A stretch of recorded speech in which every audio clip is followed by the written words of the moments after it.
아무래도 삼전엑스의 투자자들이 이제 몰려 있다 보니까 흐름에 이제 많은 분들이 관심을 갖고 있는데 지난주 초반에 이제 급락세를 기록했잖아요. 네. 앞으로 어떻습니까? 반등을 좀 많이 할까요? 아니면 하락장이 좀 이어질까요? 지금 시장에서는 과연 이제 반도체 주가가 어떻게 될 것이냐라는 예. 부분인데 이제 가장 먼저 보셔야 되는 변수는 역시나 이제 빅테크들의 캐펙스 투자 부분입니다. 지난주에 이제는 빅테크들의 캐펙스 투자 부분이 이제는 나왔었죠. 예, 실적이 나와줬는데 다행히 그 부분은 굉장히 좋게 나왔습니다. 네. 계속적으로 이제 시설 투자를 늘려가겠다는 부분도 이제 나와줬는데 변수는 하나가 있어요. 이제 빅테크들이 시설 투자를 늘리다 보니까 현금 흐름이 많이 막혀 있는 상태입니다. 그러면 순현금이 만약에 줄어든다고 본다 그러면 당연히 이제는 시설 투자할 때 앞으로의 문제거든요. 그렇게 된다 그러면 반도체의 악재로 작용할 수 있는 거고 그다음에 이코노미스트에서 지금 보고서가 하나 나왔는데 그게 예. 뭐냐 그러면 우리나라의 반도체에 대한 가장 큰 아마 우려스러운 부분은 중국 반도체의 도전이다. 이런 표현을 썼거든요. 그러니까 중국 반도체가 과연 어느 정도의 공급량을 풀 것이며 세계의 빅테크들의 선택을 받을지 이 부분이 가장 큰 악재라고 볼 수 있고 또 하나가 외신에서 나오는 것들이 장기 계약에 대해서 너무나 많은 환상을 가지고 있는데 그 장기 계약이 생각보다 사실상 우리가 희망하는 대로 장기 물량이 아닐 수도 있다. 예. 언제든지 반도체는 사이클 산업이다 보니까 사이클이 확 죽어버리면 다른 계약 조건이 튀어나올 수도 있다는 얘기를 했거든요. 이게 또 반도체 시장에 또 영향을 주고 있는 것 같습니다. 그래서 그러다 보니까 이런 변수들은 분명히 작용할 수 있다는 거 꼭 기억하시겠고 가장 또 중요한 게 주가는 선반영됩니다. 우리가 자꾸 저평가 받았다 이런 얘기를 많이 하잖아요.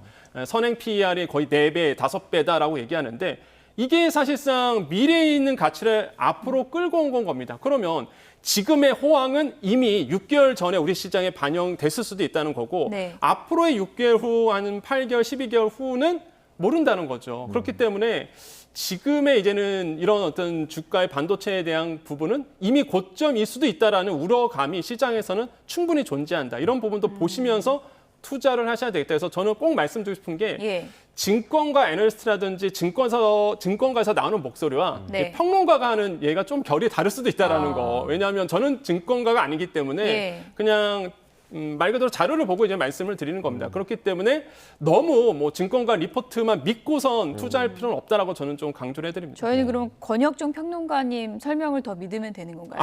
그렇진 않고요. 그러니까 제가 말씀드린 건 이겁니다. 예.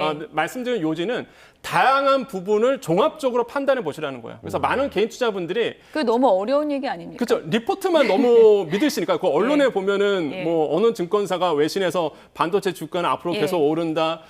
PER, 선행 PER이 너무 낮다. PBR이 지금 1.6배인데 이것도 낮다. 이런 얘기를 많이 하시는데 뭐 팩트는 틀리지 않거든요. 데이터는 틀리지 않는데 하지만 아까도 말씀드렸지만 저평가라는 그 기준이 사실상 함정일 수 있다라는 거죠. 왜냐하면 미래의 가치를 앞으로 끌고 오는 건데 지금의 호황은 이미 다 반영이 됐다라는 거죠. 예. 그래서 과연 만약에 나중에 6개월 후에 아니면은 2028년으로 지금 예상을 하고 있는데 시장은요. 중국이 이제는 반도체 굵기로 인해서 그 물량을 풀어버리면 그때부터는 우리나라에 대한 디램의 가격치, 범용 메모리의 가격은 떨어질 수밖에 없거든요. 예. 그럼 그게 이제 시장에 영향을 줄 수도 있다라는 거예요. 그래서 너무 이게 장밋빛만 볼 필요는 없다라는 거를 좀 저는 말씀드리고 싶고. 사실 그런 얘기가 제일 많잖아요. 네. 반도체 관련해서는 길게 봐라, 길게 보면 우상향이다 이런 얘기 많잖아요. 그걸 100% 신뢰할 수는 없다. 저는 그렇게 보고 있습니다. 왜 그러냐면 많은 분들이 지금 반도체에 투자했던 분들은 대부분 이런 목소리 말씀 주신 것처럼 지금의 이제는 영업이익률을 봐라. 그다음에 지금의 영업이익 봐라. 너무나 잘 나오고 있고 이런 것들이 계속적으로 이어질 것이다. 또 하나의 이유는 과거와 다르다. 사이클 산업이에요. 예. 반도체는 사이클 산업입니다. 지금 막 고점 찍었잖아요. 그럼 내려갈 일만 남았다. 그런데 아니다.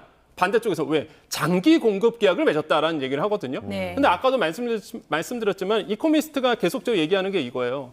장기 공급 계약이 언제든지 변할 수 있다라는 거죠. 지금 그러다 보니까 너무 이게 장밋빛만 보고 증시에 투자하면은 사실상 이 사이클 산업이라고 자꾸 이게 어떤 분들이 말씀하십니다. 반도체 사이클 산업 아니다. 쭉 갈 수 있다라고 보는데 저의 관점은 아니 반도체는 역시나 사이클 산업이다. 경기를 탄다라고 저는 보고 있기 때문에 관점에 따라서 좀 다를 수가 있다. 그래서 좀 균형 잡힌 데이터를 보시는 게 저는 좋다. 그렇게 좀 말씀드리고 싶습니다.